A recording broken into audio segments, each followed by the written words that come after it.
ang mga kwento ng pag-ibig, kwento ng buhay, at kwento ng pag-asa dito sa Barangay Love Stories. Love Stories. Biyayang magkaroon ng isang tao na handang manatili sa iyong tabi gaano man kalakas ang unos ng buhay na iyong pinagdaraanan.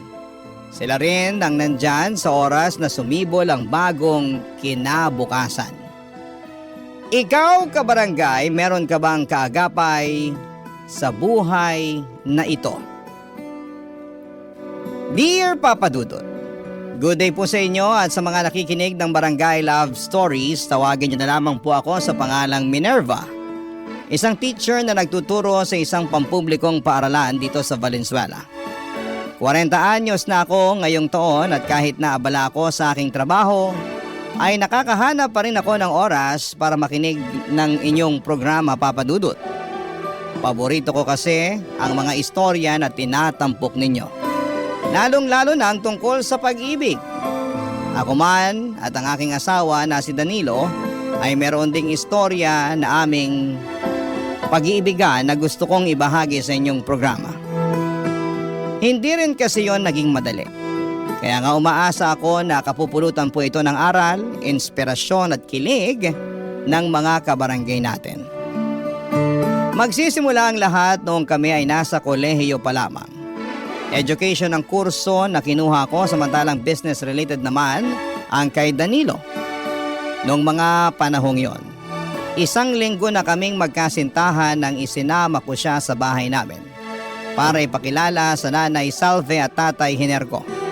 Kaso'y hindi naging maganda ang una nilang pagkikita, Papa Dudut.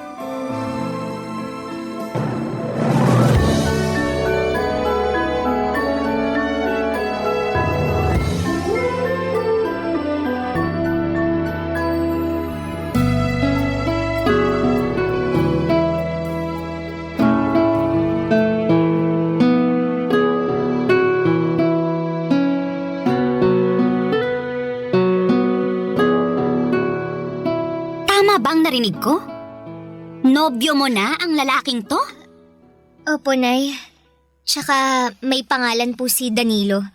Huwag niyo po siyang tawagin ng ganyan. Tatawagin ko siya sa gusto kong itawag sa kanya. Huwag mo akong diktahan. Di mo naman kami masisisi ng nanay mo kung nagulat kami na may nobyo ka na pala. Wala ka rin kasing nababanggit sa amin, anak. Pasensya na po kayo, Tay. Hindi ko naman po intensyon na itago sa inyo. Hindi lang ako makatsyempo na makapagsabi dahil masyado kayong abala ni nanay sa pagtitinda. Malamang! Kabuhayan natin yun eh. Kung hindi kami magtitinda ng tatay mo, anong ipambibili natin ng pagkain at ipanggagastos dito sa bahay, di ba? Alam ko naman po Alam yun. daw. Kung alam mo, sana matinong lalaki ang pinili mo para maging nobyo. Hindi yung ganyan na mukhang adik sa kanto. Tama ang nanay mo. Sobra naman po kayo, Nay. Nagsasabi lang naman ako ng totoo, no? Hoy, Danilo, sigurado ka ba talagang nag-aaral ka? Sa itsura mo kasi, parang hindi. Nag-aaral po ako. Nay, grabe naman po kayo kay Danilo. Nagtatanong lang ako. Siyempre gusto kong makasigurado na nasa mabuting kamay ka. Na hindi ka sasaktan ng kung sino-sino. Lalo na yung lalaking yan na mukhang hindi gagawa ng matino. Hindi ko po sasaktan si Minerva. Mahal ko po ang anak niyo. Abay dapat lang na mahalin mo ang anak namin.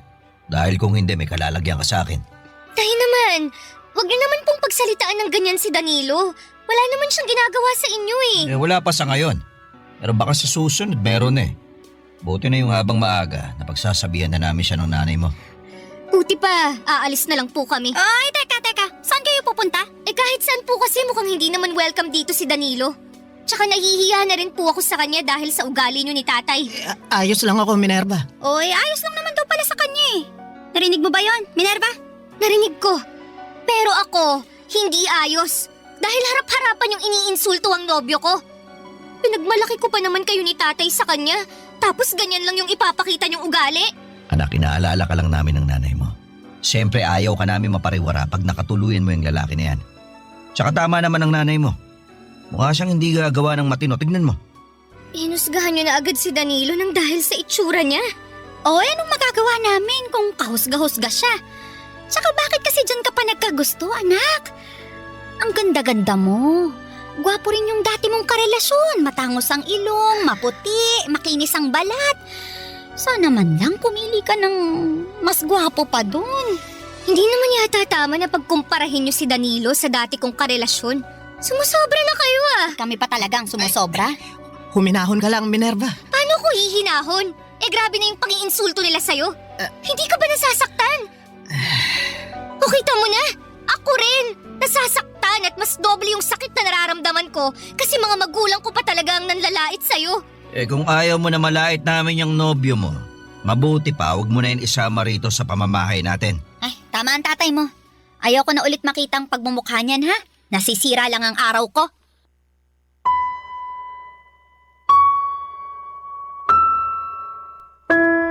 Papa Dudut, hindi si Danilo ang unang nobyo ko. Meron pang isa na nauna sa kanya na nilarawan nga ni nanay na mas nakakalamang daw pagdating sa itsura. Halata rin na mas gusto nila niyon ni tatay kesa kay Danilo, kaya naman nasaktan ako kasi mahal na mahal ko ang kasintahan ko. Sa paningin ko si Danilo ang pinakagwapo at pinakamakisig. Bukod doon ay napakabuti rin ng kalooban niya. Mabait siyang anak sa mga magulang niya at kuya sa kanyang mga kapatid. At yon ang mga katangian na una kong nagustuhan sa kanya. Kaya nga kahit tutol sina nanay at tatay sa aming pagmamahalan, ay pinagpatuloy pa rin namin ang aming relasyon ni Danilo. Kaya lang makaraan ng 2 linggo ay merong malungkot na nangyari sa pamilya ng nobyo ko. At yon ay ang pagkamatay ng kanyang tatay, Papa Dudut.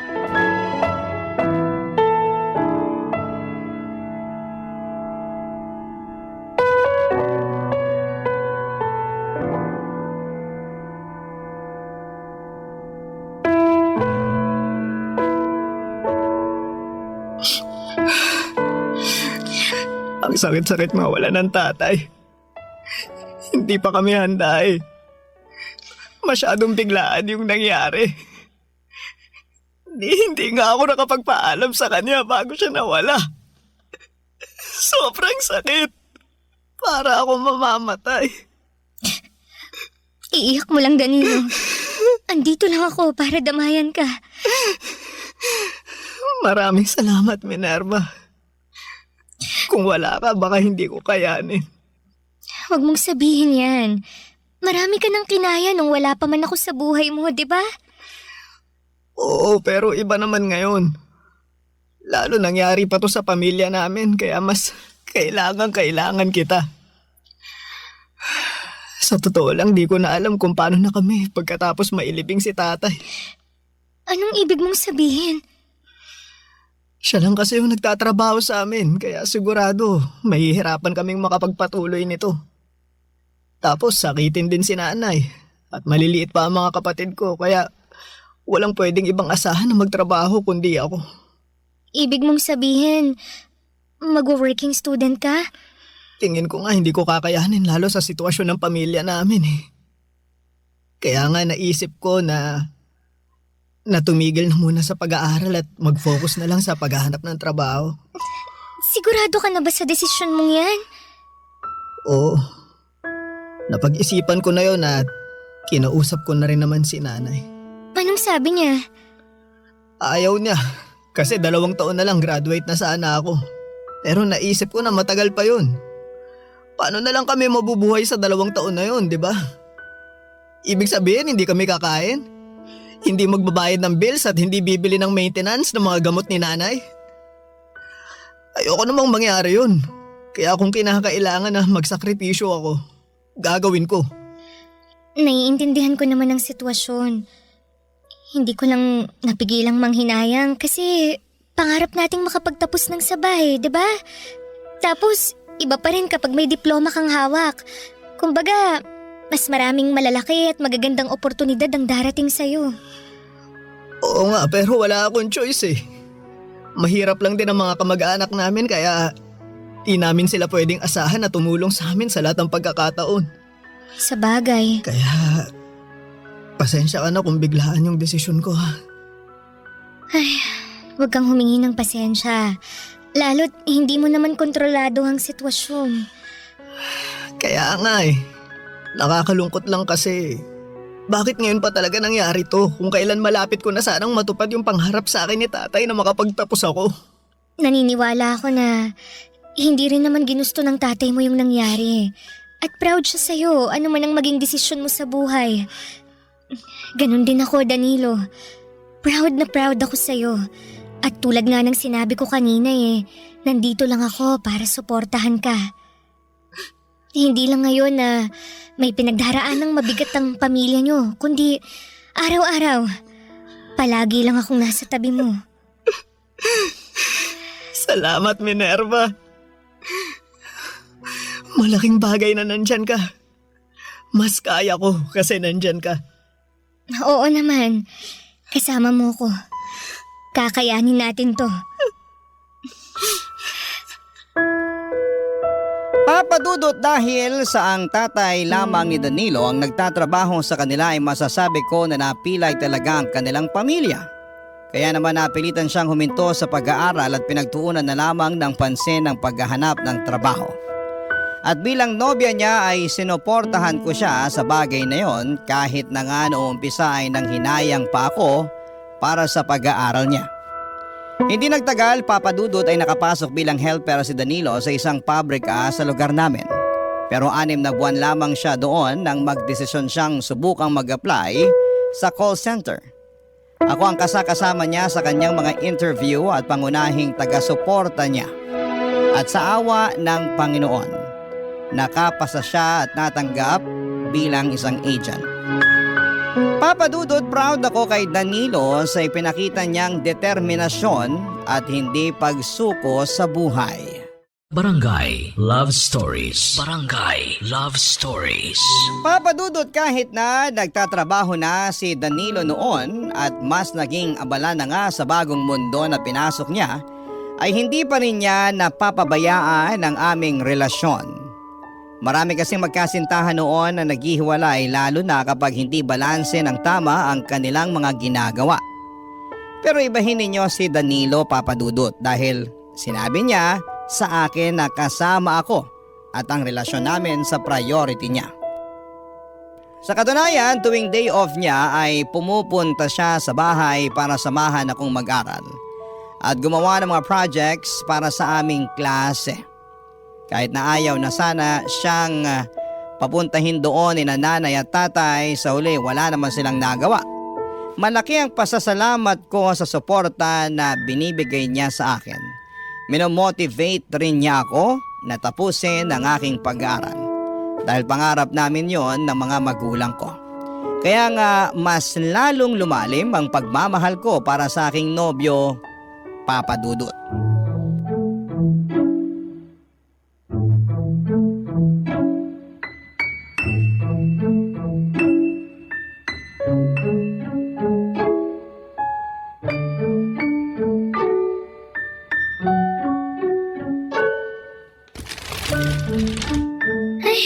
Grabe, pagod na ang utak ko sa kare-review. Pwede bang kumain muna tayo? May biko sa ref, luto ni nanay. Gusto mo ba? O sige, sakto. Gutom na rin ako. Kuha ako, sandali lang ha. Tubig. Gusto mo rin? Oo, salamat. Walang anuman. Wait mo ako dyan ha. Sigurado akong magugustuhan mo tong biko ni nanay. Specialty niya to eh.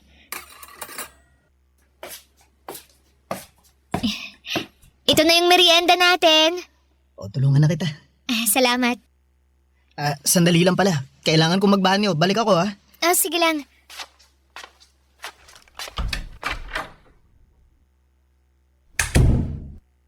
Oh, dahan-dahan, Hener, ha? Baka matalisod ka niyan eh. Ewan ko na lang sa'yo. Dadahan-dahan naman ako eh. Masakit lang talaga tong tagiliran ko. Nay, tay, andyan na po pala kayo. Tulungan mo nga kami rito ng tatay mo. Kanina ko pa inaakay, nabibigatan na ako. Sige po. Tay, kapit kayo sa akin, ha? Salamat, anak. Upo muna po tayo para makapagpahinga kayo. Sige. Salamat. Kasandal na rin tong likod ko. Kanina pa ito sumasakit eh. Kanina pa rin sumasakit ang likod ko sa'yo, Hener. Pasensya ka na. Kung kaya ko lang yung sarili ko, edi sana di na ako nagpatulong sa'yo, di ba? Huwag na po kayong mag-away. Hindi kami nag-aaway, anak. Oh, nandito na po pala kayo, Nay, Tay.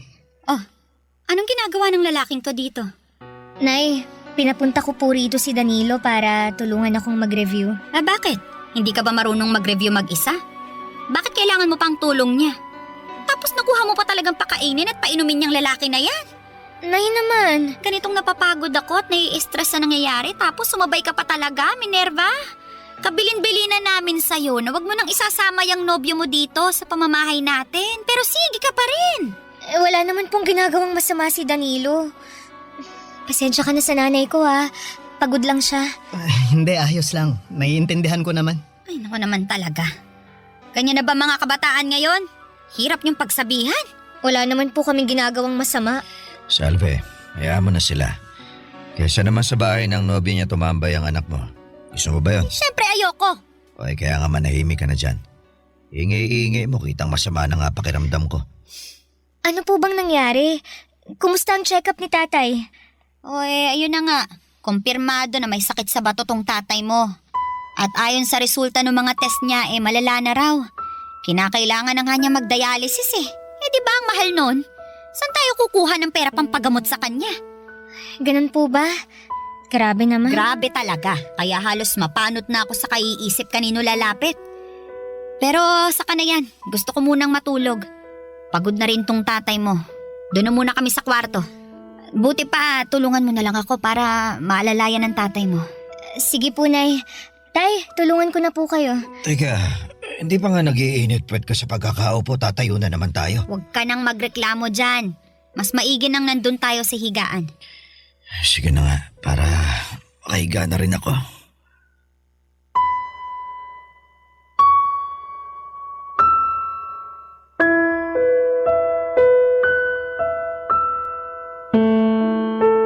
Papa Dudut, magkahalong lungkot, takot at inis ang namutawi sa akin ng mga panahong yon. Lungkot at takot para sa kondisyon ng tatay ko at inis dahil sa asal niya sa nobyo ko. Wala namang ginagawang masama sa kanila si Danilo pero sobra naman kung pagbuntunan nila ito ng galit. Kaya nga dismayado talaga ako sa pakikitungo ng mga magulang ko sa nobyo ko. Sa kabila ng lahat, sinabi ni Danilo na hindi naman daw niya dinibdib yun.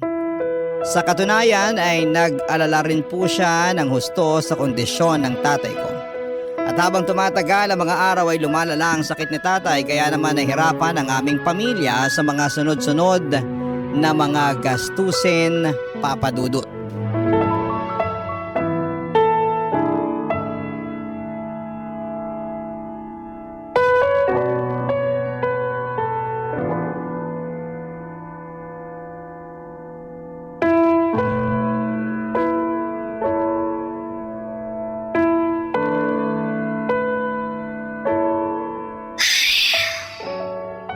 Oh, kanino ko pa napapansin na panay ang buntong hininga mo ah. Sorry Hindi ko lang mapigilan Nalulungkot kasi ako kaya hindi tuloy tayo makapag-concentrate sa pagre-review natin. Ay, okay lang naman. Pwede tayong huminto sandali para pag-usapan kung bakit ka malungkot. May problema ba, Minerva? Meron. Malaki. At tungkol yun kay tatay. Oh, may nangyari ba sa tatay mo? Sabihin mo sa akin. Habang tumatagal, lalong lumalala yung sakit niya Tapos nitong mga nakaraang araw labas-pasok na siya sa ospital para magpa-dialysis at magpa-check up. Bukod kasi sa sakit niya sa bato, may iba pa siyang sakit na iniinda. Kaya halos masaid na yung pera namin sa gastos pagpapagamot sa kanya. Tapos yung kaisa-isa naming negosyo na tindahan sa palengke baka malugi pa. Ano na lang kami, diba? Nalulungkot akong malaman yung sitwasyon ng pamilya niyo, Minerva. Kung may maitutulong ako, magsabi ka lang sa akin. Pwede akong magbigay ng kahit konting tulong pinansyal para makabawas man lang sa mga gastusin ninyo. Salamat, Danilo. Pero alam ko naman na malaki rin ang responsibilidad mo sa pamilya mo. Tsaka kamakailan lang may pinagdaanan din kayo. Tapos ngayon pa lang kayo nakakabawi ulit. Naku, wala namang kaso yon, lalo't pamilya mo naman ang dumaraan sa pagsubok. Kaya nga nandito lang ako para umalalay at dumamay sa'yo. Hindi naman malaking pera ang kaya kong ibigay pero alam ko makakatulong yun sa inyo. Nahihiya ako sa'yo kasi hindi mo naman kami responsibilidad. Pero mahal ko kayo. Lalo ka na. Mahal mo pa rin sina nanay at tatay kahit hindi maayos ang trato nila sa'yo. Oo naman, kasi mga magulang mo sila eh. Saka naniniwala naman ako na magbabago rin sila pag nakita nila na seryoso ako sa pagmamahal sa'yo. At yun ang gusto kong patunayan sa kanila. Na iingatan kita, aalagaan, mamahalin, at hindi sasaktan. Salamat Danilo. Malaking bagay na nandyan ka. Lalo't dumaraan ang pamilya namin sa pagsubok. Salamat kasi kahit na busy ka sa trabaho mo, dinadamayan mo ko.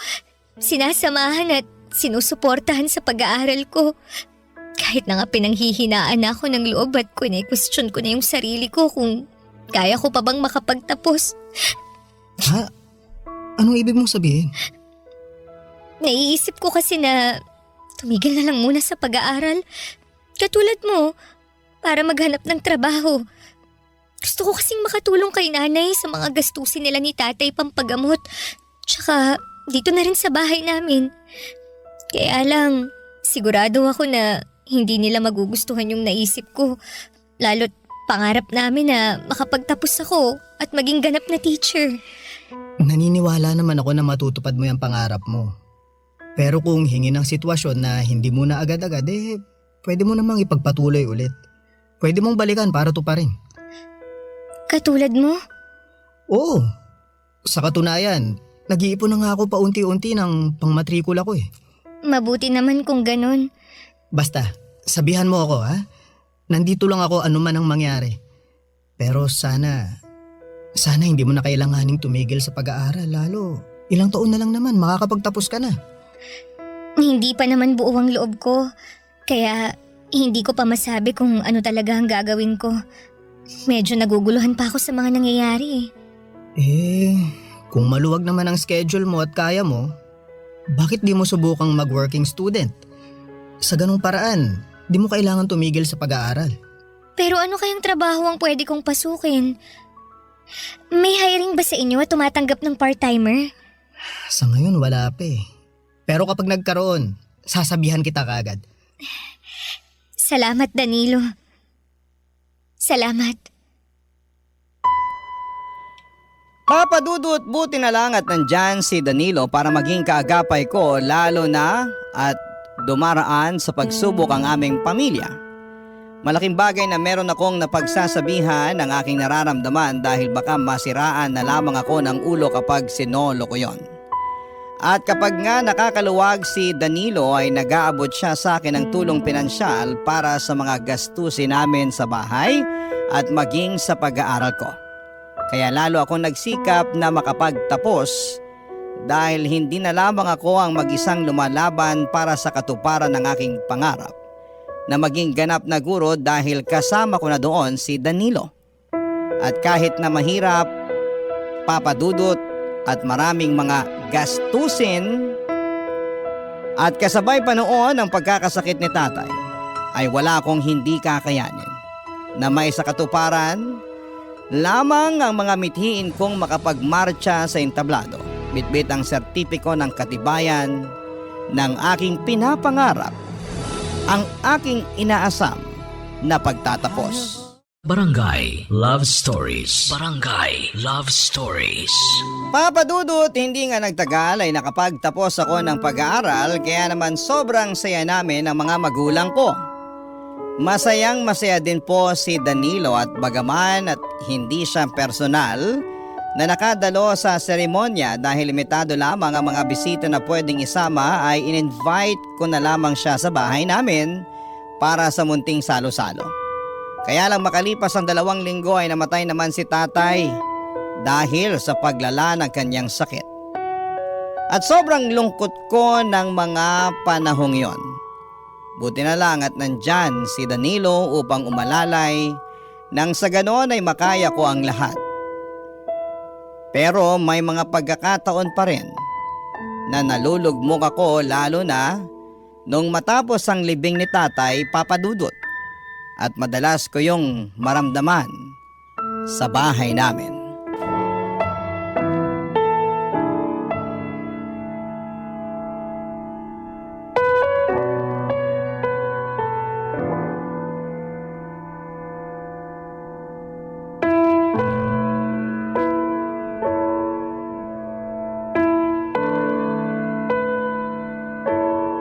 Nay, ano pong ginagawa niyo sa mga gamit at damit ni tatay?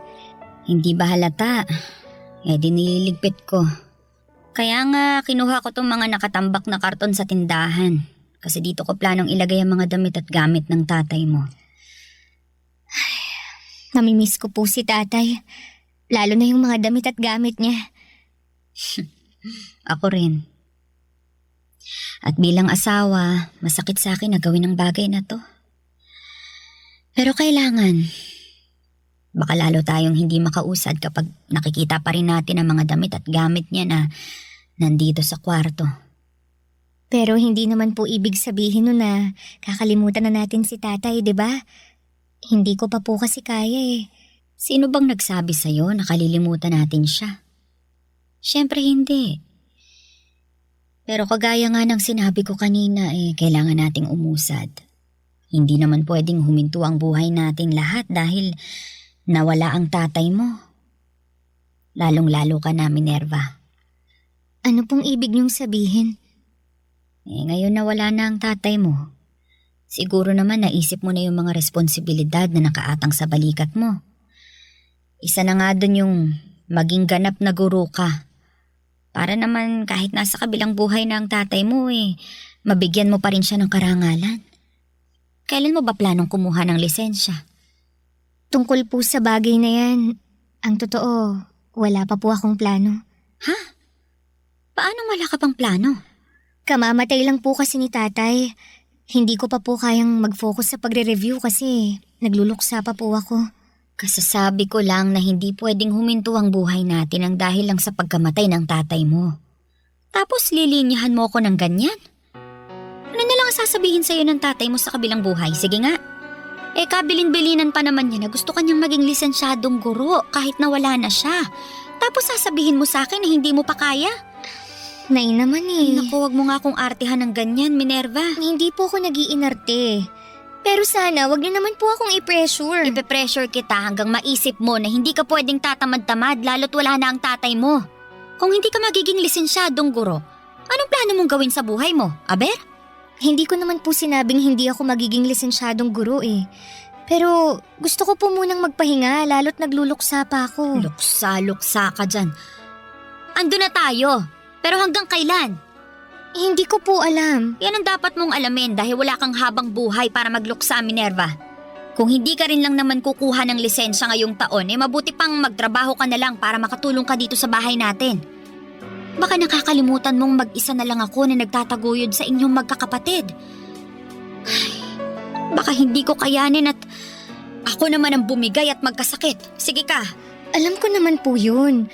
At hindi ko rin naman kayo pababayaan eh. Pero sana, bigyan niyo muna ako ng panahon na... Paulit-ulit tayo eh. Hirap kasi sa inyong mga kabataan, mahihina ang loob. Madamdamin, kaya kaunting bagay, kaunting kibot dinidibdib. Huwag ganon, Minerva, ha? Gayahin niyo kami. Kasi kahit na nagluluksa kami, kahit na malungkot ang buhay, nagpapatuloy pa rin kami. Umuusad kahit na mahirap, kasi mas lalo kaming walang mapapala kung magpapakain kami sa kalungkutan. Ay naku, wala akong matatapos kung dadaldal lang ako sa iyo rito eh. Buti pa, tulungan mo na lang ako rito para magkaroon ka naman ng pakinabang. Papa Dudut, sa totoo lang, lalong bumigat ang pakiramdam ko sa pag-uusap naming yon ni nanay. Hindi pa kasi talaga ako handang umusad at magpatuloy sa buhay lalo na at kamamatay pa lamang ni tatay. At 1 linggo pa lamang noong naililibing siya. Ngunit natanga na agad ako ng mabigat na responsibilidad sa aking mga balikat. Litong-lito po ako at hindi ko po alam kung saan at papaanong magsisimula. Kaya nga si Danilo ang madalas kong kasakasama ng mga panahong yon. Sa katunayan ay sa bahay nila ako natutulog dahil mas gumagaan ang loob ko. At nakakahinga ako ng maluwag pag wala ako sa bahay namin. Naalala ko lang kasi doon si tatay. Kaya naman lagi ako nalulungkot at umiiyak doon. Tapos ay pinipressure pa ako ni nanay, Papa Dudut. Makalipas nga ang 3 buwan ay nabuntis ako ni Danilo at masasabi ko na lalong nag-ibang takbo ng mundo ko. At kahit pa kapwa kami may takot sa magiging reaksyon ni nanay ay matapang pa rin naming sinabi sa kanya ang mga plano namin ni Danilo. Ngunit bukod sa pagbubuntis ko ay meron pa kaming sinabi kay nanay na labis niyang ikinagulat.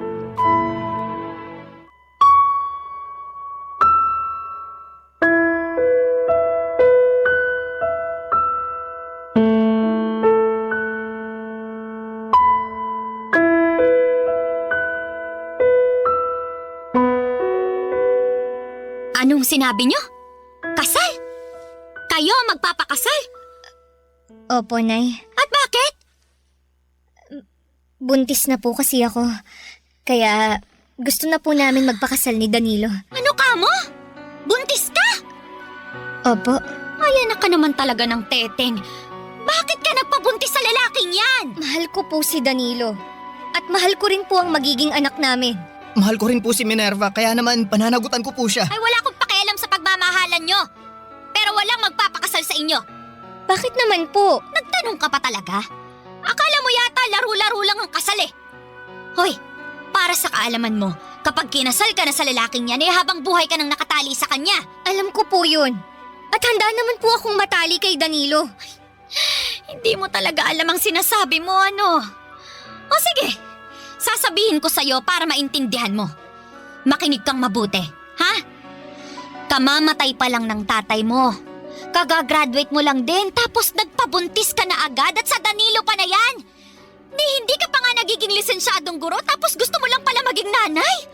Eh sana hindi ka na lang namin pinag-aaral ng tatay mo. Sana hindi ka na lang namin ginastusan kung wala rin pala kaming mapapalang tulong sa'yo pagdating ng araw. Ano po bang klaseng tulong ang gusto niyong gawin ko? Eh hindi naman ako naging rebeldeng anak sa inyo ni tatay ah. Tsaka hindi naman po porke magpapakasal na kami ni Danilo, eh kalilimutan ko na ang responsibilidad ko sa pamilya natin.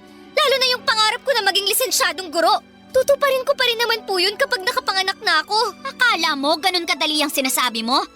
Pwes hindi, Minerva. Dahil sa oras na maging nanay ka na, sa anak mo na iikot ang buhay mo. Kagaya ko!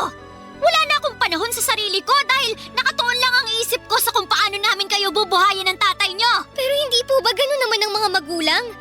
Kung hindi pa po pala kayo handa sa responsibilidad ng pagkakaroon ng anak, eh di sana hindi na lang kayo nag-anak. Ba't talaga namang sumasagot ka pa talaga, ha? Nagsasabi lang po ako ng totoo. Nay, alam ko po na masama ang loob niyo sa amin ni Minerva dahil sa nangyari. Pero pinapangako ko po na hindi ko pababayaan ang anak niyo at ang magiging anak namin. At kapag kaya na namin babawi kami sa inyo. Saka tama po si Minerva. Hindi namin kalilimutan yung responsibilidad namin sa kanya-kanya naming pamilya kahit na may mga anak na kami. Magsisikap po kami, lalo na ako, para matupad po ang bagay na yun. Magsisikap daw baka naman puro lang kayo salita. Tapos kamukat-mukat makakalimutan nyo na yung sinabi nyo. Naku, talaga naman. Hindi po mangyayari yun dahil may isang salita po ako.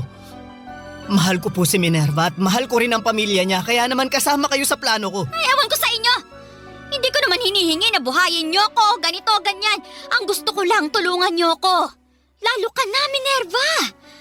Sana bago ka mag-asawa at magkaanak may maayos ka na ring buhay para hindi kawawa yung magiging anak nyo ni Danilo. Kaya nga magsisikap po kami ni Danilo, Nay. Lalo ngayon na magkakaanak na kami. Bahala kayo sa buhay nyo. Magpakasal kayo kung gusto nyo, wala na akong pakialam. Basta wag na wag kang lalapit sa akin, Minerva, ha? Habang umiiyak at magsasabi na nagsisisi ka na nag-asawa ka ng maaga at nagkaanak dahil sa hirap ng buhay.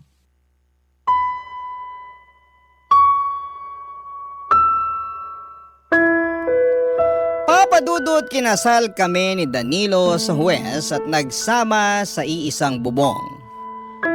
Pero tumira muna kami sa bahay nila para maasikaso ako ng nanay niya hanggang sa makapanganak ako. At mag-isang taon ang baby namin, Papa Dudut. Tapos noong na-promote ang asawa ko sa trabaho niya ay nakaipon kami para makapagrenta ng maliit na apartment. Noong nagdesisyon akong kumuha na ng lisensya sa pagkaguro ay sinuportahan ako ni Danilo. At hindi nga po nagtagal ay nakapasa naman ako at doon na nga nagsimula ang pagtuturo ko. Kung tatanungin ninyo ako kung kumusta kami ni nanay ay masaya akong sasabihin na maayos naman ang relasyon namin. At mahal na mahal niya ang apo niya. Hindi rin kasi niya ako natiis lalo na noong nanganak ako. At siyang nag-alaga sa anak namin ni Danilo kapag nasa trabaho kaming pareho. Sa kabilang banda ay guilty din ako kasi hindi ako agad nakabawi sa kanya lalo na noong namatay si tatay. Kaya nga wala na akong sinayang na sandali noong nabigyan ako ng pagkakataon na tuparin na ang matagal na nilang pangarap para sa akin. At habang tinutupad ko yon ay malaki ang pasasalamat ko sa aking asawa na nanatili sa aking tabi at naniwala sa kakayahan ko. Hanggang dito na lamang po, Papa Dudut, ang sulat ko. Sana po'y mapili po ninyong i-ere sa programa ninyong Barangay Love Stories. God bless and more power sa inyong istasyon. Ang inyong forever kapuso at ka-Barangay Minerva. Kwentuhan naman tayo dito sa comment section.